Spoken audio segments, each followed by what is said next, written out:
Hello and welcome to Worth the War. My name is Kimmy. The purpose of Worth the War is rethinking love and relationship and sparing hearts. If you think we can do a better job with love and relationship than we've done the last 20 years, then you have found the exact right channel. I hope that you'll press the subscribe button, the notification bell, and send the link to our channel or our videos to people who you think might want to join our community, because we are determined to rethink love and determined to pass a healthier version down to those who follow us. Today's topic is a very practical one, and it will help you whether you're in a relationship or someday you hope to be in one. And it's about staying curious and staying engaged with our partner. The truth is, most people admit that they want a relationship they can lean into, someone that they can endure hard times with, somebody they can trust and they can count on.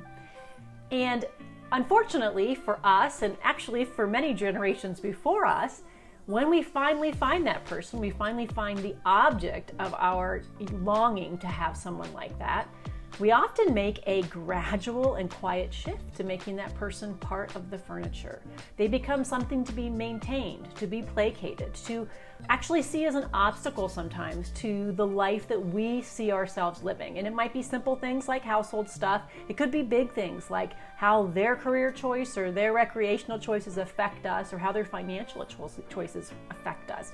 So there's a lot of different ways in which this shifting of I choose you to be my partner for life can become I'm stuck with you to be my partner for life. And it's very rarely something that happens in a quick moment. It's usually something that happens slowly if we're not careful. So today's video is really about how we rethink love by our approach to staying engaged and staying curious with the person that we have chosen. So I'm just going to share a couple really easy, practical ways that you can maintain the engaging and curious mindset in your relationship. And then I'm going to end the video with a very practical practice that you can do every day that will actually help recenter you, to prevent you from that just deathly slide into seeing the person you've chosen as being an obstacle to what it is that you think will make you happy.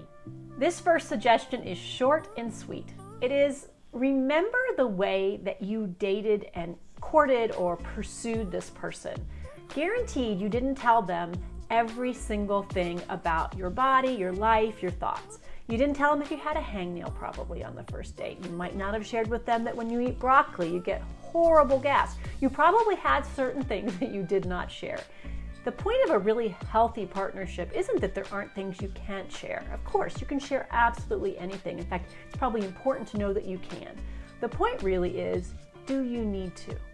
If you're thinking about how you were trying to attract them, you probably didn't over-communicate things that, quite frankly, either didn't interest, weren't really necessary, or might not in any way add to the intimacy and connection that you share. So really think about those things. Also remember that when you were first coming together, you both had individual interests. You had different, probably sports, or different people that you like to spend time with. You might have liked different music.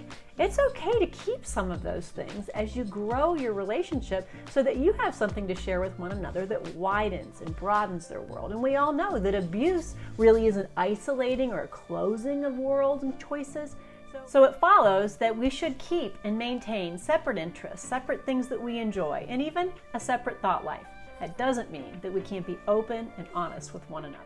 The second thing that we can do to keep engaged and curious about the person that we've chosen to spend our life with is we can stop guessing about what it is that they're experiencing, they're thinking, they're choosing. We often slide into this idea that I know them so well that I don't even have to ask them. Or we just make assumptions and we run with them, and we might really be bulldozing the person that they are becoming or the interests that they're starting to take on.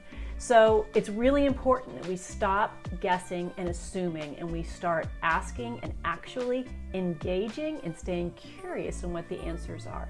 That is a huge segue into actually enjoying our time with them, is we don't walk into a conversation saying, I already know how he's going to respond to this. I know exactly what he's going to say. Maybe, just maybe, we're all changing and they're changing too. And if we ask these questions of our partner, we have to be excited about the fact that they may very well be a little different than we would expect, a little bit more nuanced, and we can actually learn something about them and who they are today versus who it is that we're kind of pigeonholing them into being.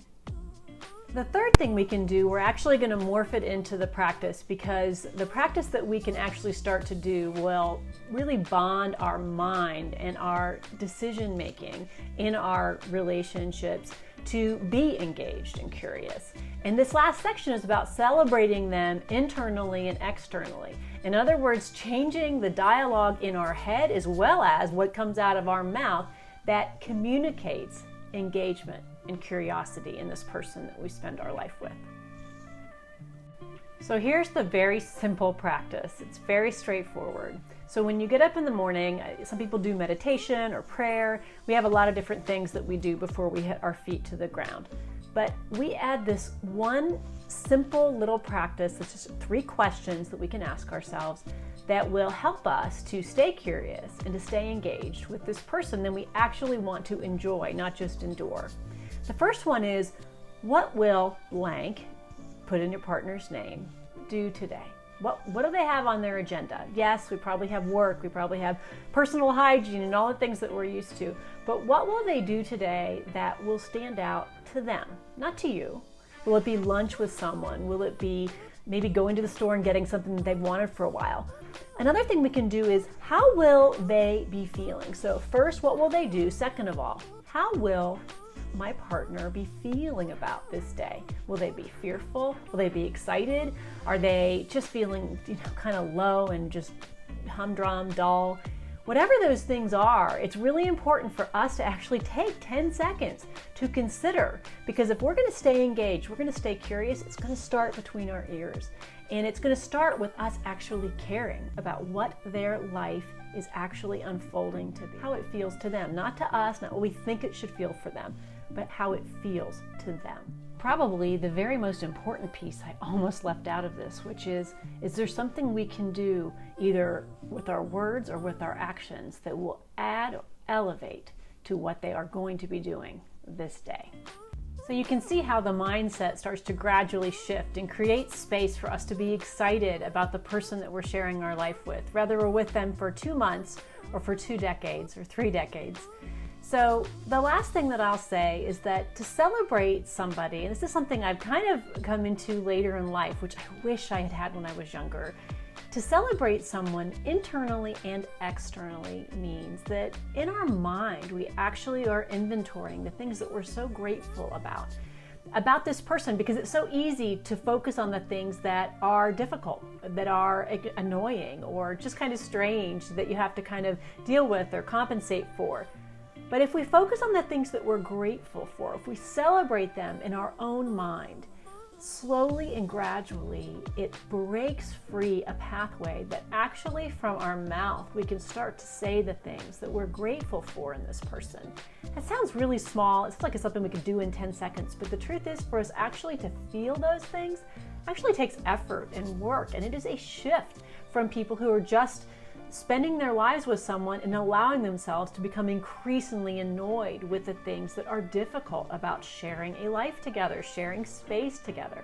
To hold space for somebody to be themselves and to find and celebrate the ways that they are individual from you, separate from you is probably a better word, is a really beautiful practice. And I wish that for you as you go to that third step, really start to celebrate this person that you've chosen. And remember that the way we feel will flow from the way that we think.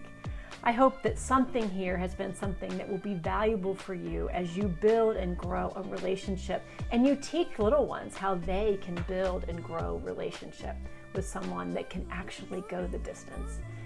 Thank you as always. Please press the subscribe button, join our community. We are Rethinking Love, and we can't do it without you. Have a great rest of your day.